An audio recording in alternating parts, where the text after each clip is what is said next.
तथागत भगवान बुद्ध और बौद्धिस्ट बाबा साहब की पूजा वंदना के साथ अलवर राजस्थान में गृह प्रवेश का कार्यक्रम किया गया। एचएल बौद्ध जी के मकान का गृह प्रवेश का कार्यक्रम पूज्य भिक्षु द्वारा बाबा साहब और तथागत भगवान की पूजा लाइन से बैठ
इसके बाद शाम को नामकरण संस्कार का होगा।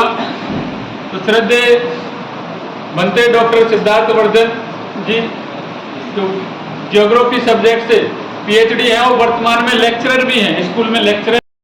तो सबसे पहले यहाँ सभी याचना करेंगे, उसके बाद में श्रद्धेय बनते जी त्रिशरण और पंचशील सबको ग्रहण करवाएंगे और फिर आगे का कार्यक्रम होगा।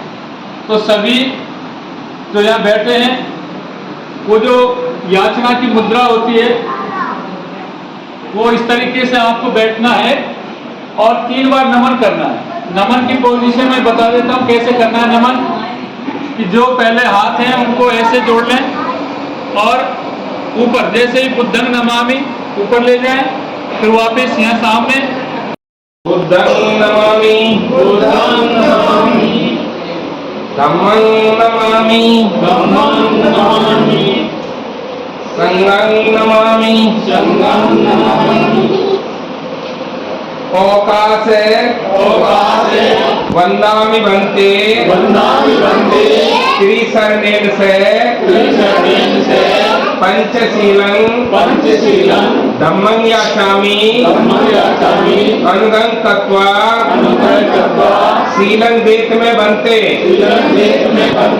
द्वितीयंपि अवकाश वंदामि बनते त्रिशरणेन से पंचशीलं धम्मं याचामि अनुगं तत्वा शीलं वेद में बनते ततियम्पि अवकाश बंदामि बनते त्रिशरणेन से पंचशीलं धम्मं याचामि अनुगं तत्वा शीलं वेद में बनते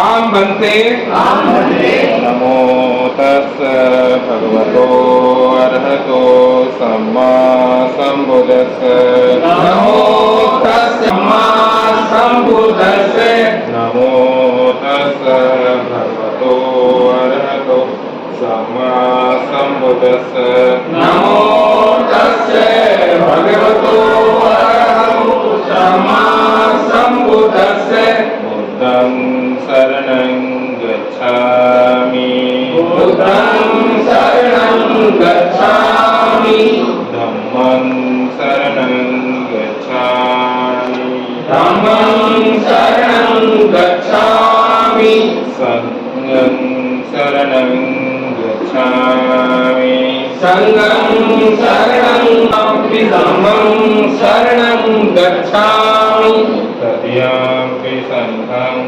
शरणं गच्छामि तृतीयाम्पि संघं शरणं गच्छामि पाणातिपाता वेरमणि पाणातिपाता वेरमणि सिक्खापदं समाधियामि सिक्खापदं समाधियामि अभिन्नदाना वेरमणि आदिन्नदाना वेरमणि सिक्खापदं आचारा वेरमणि सिक्खापदं समाधियामि सिक्खापदं समाधियामि मुसावादा वेरमणि मुसावादा वेरमणि सिक्खापदं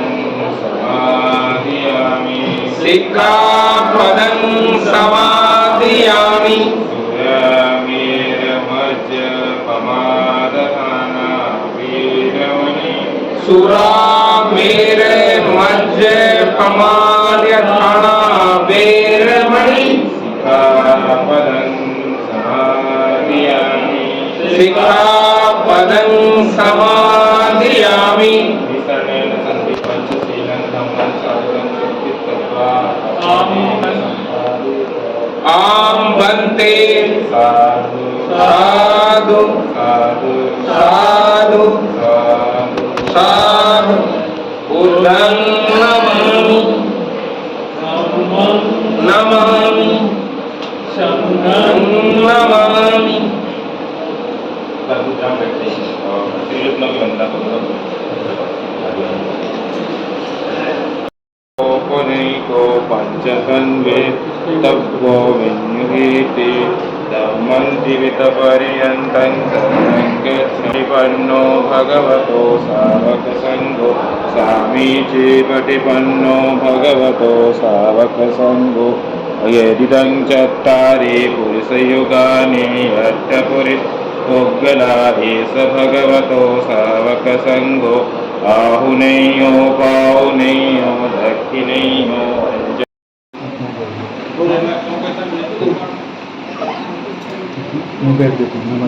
कुमारी राम स्वरूप बोल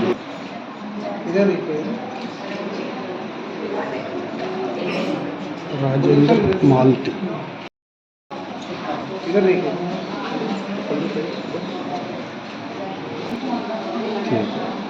अभी इधर देखिए सर, इधर देखिए फूल चढ़ाते हैं इधर इधर देखिए अभी इधर देखिए और सर, इधर देखिए हमारे यहाँ ऐसे ही लोग बाग हैं जस्ट कैमरे में चले ये कैसे यही काम इस वाले कैमरे में देखिए उस वाले इनसे आगे सरिता जी और मुरारी जी। इधर देखिए ऊपर कैमरे में सरिता जी और मुरारी जी वो आ जाए।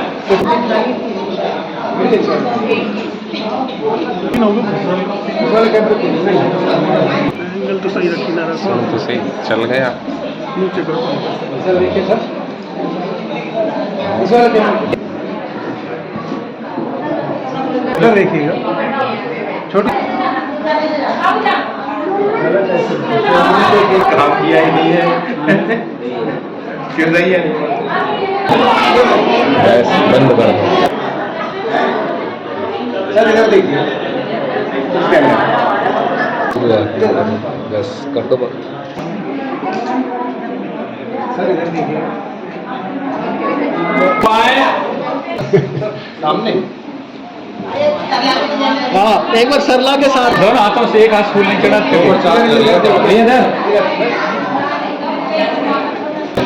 आनंद सर इस वाले कैमरे में देखिए बच्चों जी का तो आ जाएगा और कोई भी रह गए तो वो आ जाए। इधर देखो सर परिचित नहीं है ऐसे मोदी की भतीजी राजन है। अमीर इधर देखिए गुड़िया इधर देखिए नाम बोल तो बोल और अब जो लोग याद नहीं रहे वो भी याद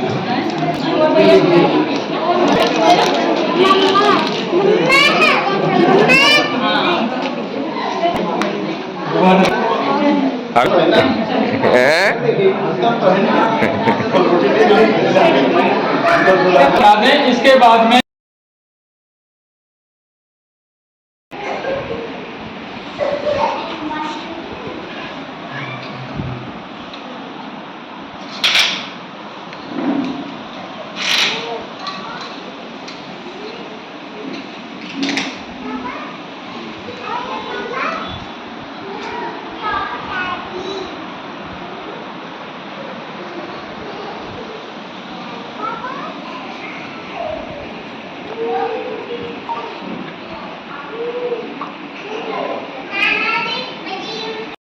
इधर आ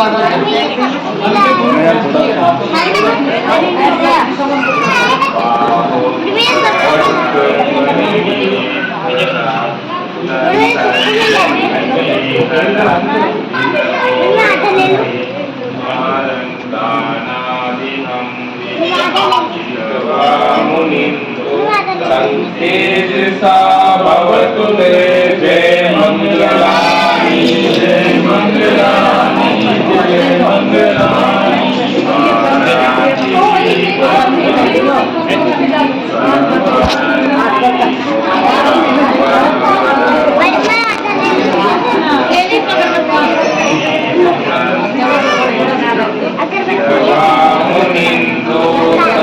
संकेतसा भवतु ते जय मंगलानि। साइड हो जा अच्छा ज्यादा ना बन रहा है।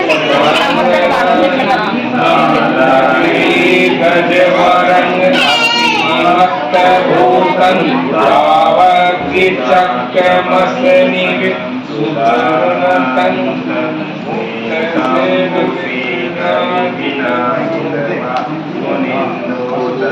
तेजसा भवतु ते जय मंगलानि जय मंगलानि जय मंगलानि।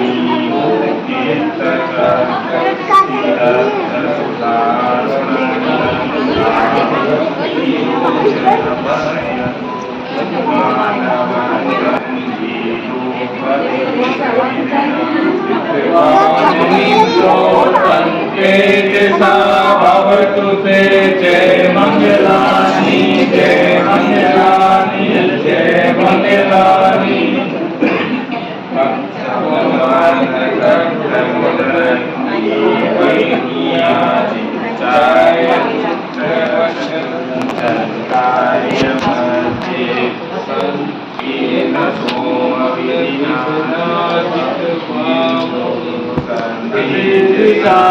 भवतु ते जय मंगलानि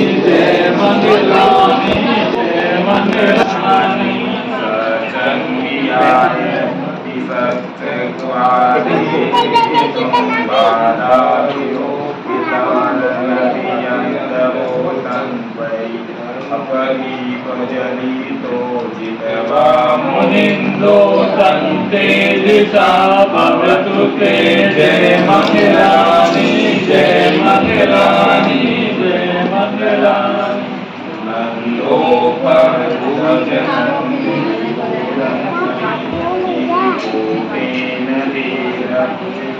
नरमापयन्तो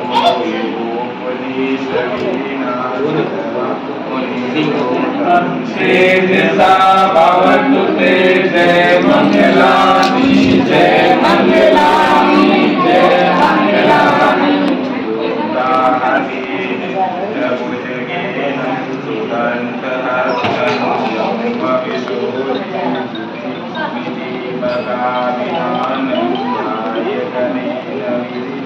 चितवामनिनो संते दिशा भवतु ते जय मंगलानी जय मंगलानी जय मंगलानी।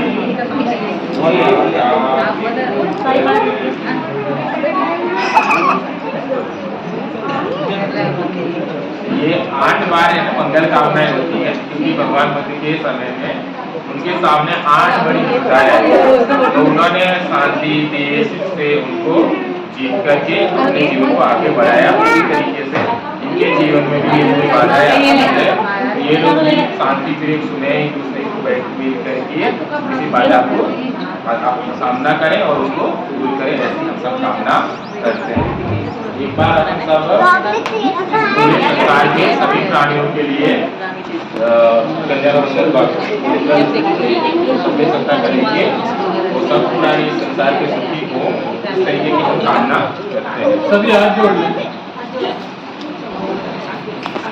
सभ्ये सदा सुखी होन्तु सभ्ये होन्तु जगेनो सभ्ये भद्राणि पश्यन्तु मा कश्चित् सभ्ये सदा सुखी होन्तु सभ्ये होन्तु जगेनो सभ्ये भद्राणि पश्यन्तु मा कश्चित् दुनिया के सभी प्राणी सुखी हो, दुनिया के सभी प्राणी सुखी हो, सबका कल्याण हो, सबका कल्याण हो, सबको कल्याण का मार्ग मिले, सबको कल्याण का मार्ग मिले, किसी को कोई दुख ना हो, किसी को कोई दुख ना हो, दुनिया के सभी प्राणी सुखी हो, दुनिया के सभी प्राणी सुखी हो, सबका कल्याण हो, सबका कल्याण हो, सबको कल्याण का मार्ग मिले, सबको कल्याण का मार्ग मिले, किसी को कोई दुख ना हो, किसी को कोई दुख ना हो, दुनिया के सभी प्राणी सुखी हो, दुनिया के सभी प्राणी सुखी हो, सबका कल्याण हो, सबका कल्याण हो, सबको कल्याण का मार्ग मिले, सबको कल्याण का मार्ग मिले, किसी को कोई दुख ना हो, किसी को कोई दुख ना हो। साधु साधु साधु साधु साधु।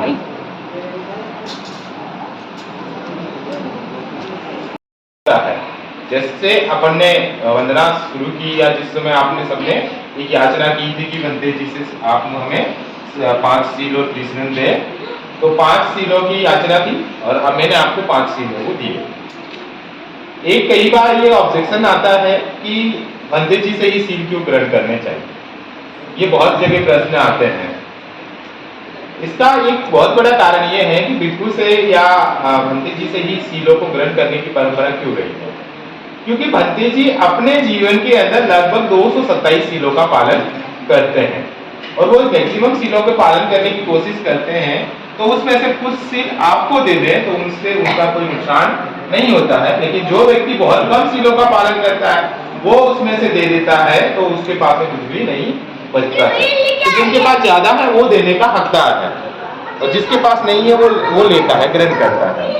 तो इस वजह से भंते जी से ही सील ग्रहण करने की परंपरा रही है और भंते जी से जब कोई सील ग्रहण करता है तो बौद्ध परंपरा में ये भी रहा है कि हम लोग उनसे याचना करें।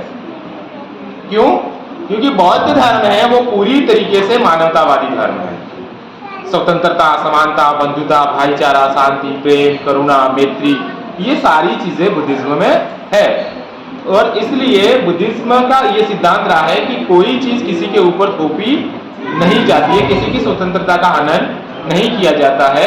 यदि कोई व्यक्ति भंते जी से ये कहता है कि भंते जी मुझे सील की जरूरत है और मुझे सील दीजिए, तब जाकर के भंते जी किसी को धर्म का उपदेश देते हैं, सील प्रदान करते हैं, अन्यथा किसी को सील नहीं दिए जाते हैं। तो ये परंपरा रही है कि हम लोग पहले याचना करते हैं और उसके बाद में सीलों को ग्रहण करते हैं। तो जो व्यक्ति सील ग्रहण करता है उनको मैक्सिमम ये प्रयास करना होता है कि वो उन सीलों को तोड़े नहीं, सीलों को भंग नहीं करें और हमेशा सचेत सावधान रहे उन सीलों के प्रति और सीलों को संभाल करके रखें, सीलों को आगे बढ़ाए और निरंतर अभ्यास करें इनका पालन करने का। तो जो 5 सील है, पहला है पाणातिपाता वेरमणि सिक्खापदं समादयामि। तो पाणातिपाता वेरमणि का मतलब है कि मैं किसी बिना उचित कारण के किसी की हिंसा नहीं करूंगा। बहुत सारे लोग कहते हैं कि मैं ये अहिंसावादी धर्म है इसलिए किसी की हिंसा को नहीं करने का जवाब देता है, लेकिन ऐसा नहीं है। क्या है? बिना किसी कारण के मैं हिंसा नहीं करूंगा। क्यों? बाबा साहब भी यही लिखे हैं कि यदि किसी व्यक्ति को आप कोई अधिकार दे रहे हैं तो उसके साथ में उसको चरित्र देना जरूरी है। यदि ज्ञान आपके पास में प्राप्त है, जैसे मान लो आपको तलवार चलाना आता है, आपको बंदूक चलाना आता है, आपको बम बनाना आता है, यदि आपके अंदर चरित्र नहीं है तो आप उसका उपयोग किसी की जान बचाने में न करने की बजाय आप उन्माद फैलाने में, आप किसी की हत्या करने में, आप किसी की मर्डर करने में उसका उपयोग, उस ज्ञान का उपयोग करेंगे। यदि उस ज्ञान के साथ में आपके अंदर सील है, चरित्र है, तो उस ज्ञान का उपयोग आप किसी की मदद करने में करेंगे, न कि किसी की हत्या या उन्माद फैलाने में करेंगे। इसलिए ये जरूरी है कि आपके पास में तलवारबाजी या किसी भी अस्त्र को चलाने का ज्ञान तो सीखे, लेकिन उसका उपयोग किसी की रक्षा के खातिर करें, किसी का मर्डर करने के लिए नहीं करें, अपनी स्वयं की रक्षा भी करें, अपने परिवार की रक्षा के लिए करें। तो हमारे के अंदर जो ये कला है, हथियार चलाने की कला है, उस कला के साथ साथ में हमारे में चरित्र भी होना जरूरी है ताकि हम किसी दूसरे की पीड़ित की रक्षा कर सके।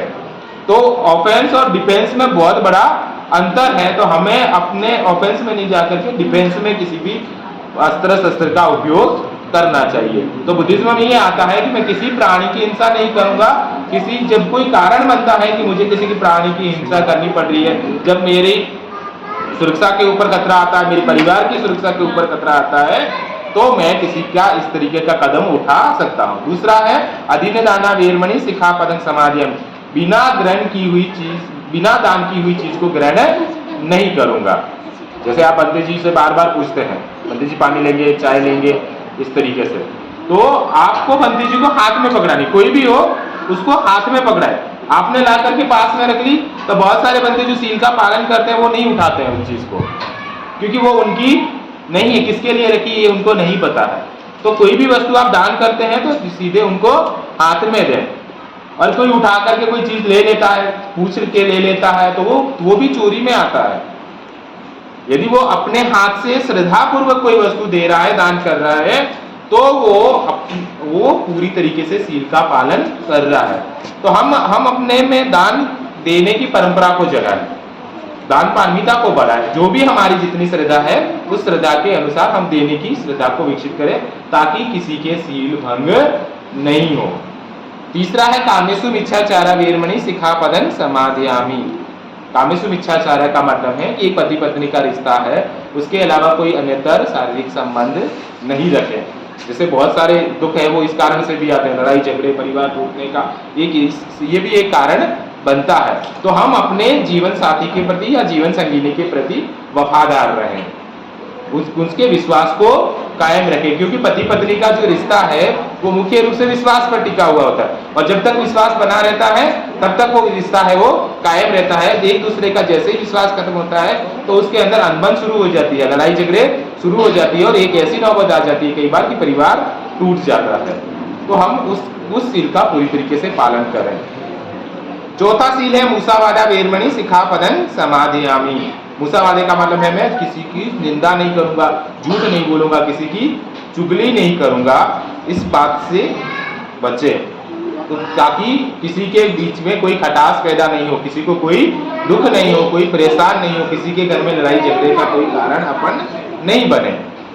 और पांचवा सील है सुरा मेरे मज्जा माधाना वीरमणि सिखा पदम समाधियामी, यानी किसी भी तरीके का नशा, ऐसा नशा जो दिमाग के अंदर उन्माद पैदा करता उस प्रकार का नशा नहीं करूंगा। कोई चाहे कच्ची पक्की शराब हो, बियर हो, कैसी भी शराब हो, कैसा भी नशा हो, वो नशा नहीं करूंगा, ये भी दुख का कारण है। तो ये 5 सीलों का हमको पालन करना होता है, और जो व्यक्ति इन 5 सीलों को अपने जीवन में पालन करते हैं, धारण करते हैं, तो उनके परिवार में सुख शांति बनी रहती है, उनके परिवार में श्रद्धा बनी रहती है, धर्म के प्रति श्रद्धा विकसित होती है, परिवार के सदस्यों के प्रति श्रद्धा और विश्वास बनता है। तो हम सब ये कोशिश करें कि हम कम से कम 5 सीलों का अपने जीवन के अंदर पालन करें, उनके उसी रास्ते पर चलने का प्रयास करें। एक काम तो ये। दूसरा काम ये है कि जो हमारी परंपरा है, जैसे हम सब लोग ये काम कर रहे हैं, अभी पूरा गृह प्रवेश का इस तरीके से किया, तो बाबा साहब ये चाहते थे कि भी इस देश के अंदर छुआछूत और भेदभाव, जाति व्यवस्था है, उसको खत्म नहीं किया जा सकता। बाबा साहब ने बहुत ज्यादा प्रयास किया, लेकिन फिर भी वो खत्म नहीं कर सके। तो बाबा साहब को लगा कि हम अपनी एक सेपरेट व्यवस्था खड़ी करें, जहां कोई भेदभाव वगैरह नहीं हो, किसी का इंटरफेयर नहीं हो, हमारी अपनी व्यवस्था हो, हम जैसा चाहे वैसा उसको चला सकते हैं, और विशेष रूप से समता, स्वतंत्रता, बंधुता और न्याय के आधारित ये व्यवस्था हो। इस तरीके की व्यवस्था को बनाने के लिए बाबा साहब ने 14 अक्टूबर 1956 के दिन बुद्धिज्म को ग्रहण किया, और अपने जितने सारे अनुयायियों को था उनसे भी निवेदन किया कि मेरे कहने से नहीं, आप सब लोगों को भी ये लगता है कि हमें इस रास्ते पर चलना चाहिए, इस रास्ते को ग्रहण करना चाहिए, तो आप सब लोग भी मेरे साथ में बुद्धिज्म को ग्रहण कर सकते हैं। तो हमारा दूसरा काम यह है कि जो बाबा साहब का सपना है, वो उस सपने को पूरा करने के लिए हम अपने परिवार के अंदर बहुत संस्कारों को स्थापित करें, बच्चों को बहुत धर्म के बारे में जानकारी दें, बच्चों को पढ़ाएं, बच्चों को उस धर्म के बारे में सिखाएं, और उनको जहाँ पे भी हमारे शिविर वगैरह लगते हैं, धार्मिक शिविर लगते हैं, वहाँ बच्चों को भेजें। तो एक परंपरा कायम होती है, और वो परंपरा हमें दूसरों से अपनी एक अलग व्यवस्था बनाने में मदद करती है, दूसरों से अलग दिखते हैं। जैसे मुस्लिमों की है, जैनों की है, सिखों की, उनकी अपनी अपनी व्यवस्था है, इसलिए उनका इस समाज के अंदर वजूद है, उनकी व्यवस्था के कारण से वजूद है। तो लोग उनको देख करके ये बता देते हैं कि भाई ये जैन है, ये सिख है, ये मुस्लिम है। तो हमारी भी एक इस तरीके की सेपरेट व्यवस्था हो, ताकि लोग हमको देख करके ये बता सके कि भाई ये लोग बौद्ध हैं। तो हमें अपनी परंपराओं को कायम करने के लिए, अपने रीति रिवाजों को कायम करने के लिए, बनाने के लिए, एक अलग से एक व्यवस्था को बनाने के लिए, ताकि हमारी अपनी पहचान बन सके और लोग हमें अपनी पहचान के बलबूते पर जाने, समझे, हमें स्वीकार करें। इस तरीके की व्यवस्था को खड़ी करने के लिए हम सबको प्रयास करना चाहिए, क्योंकि बौद्ध धर्म के अंदर संघ का महत्वपूर्ण स्थान है, और संघ के अंदर 4 लोग होते हैं, 4 प्रकार का संघ है, उपासक उपासिका संघ, भिक्षु और भिक्षुणी संघ, और ये चारों मिलकर के यदि धर्म का प्रचार करते हैं, धर्म को धारण करने का, ग्रहण करने का, उनका प्रचार प्रसार करने का, लोगों को समझाने का काम करते हैं, तो निश्चित तौर पर मैं कह सकता हूं कि हम बहुत सारे लोगों को इस रास्ते पर ला सकते हैं, उनको हम जोड़ सकते हैं। बहुत सब मंगलम, बहुत साथ ये कार्यक्रम एपिसोड रीति से समापन किया गया, और ये ग्रुप फोटो किया गया, पूज्य बंते जी को संगदान दिया गया, और सभी को भोजन दान देकर गृह प्रवेश का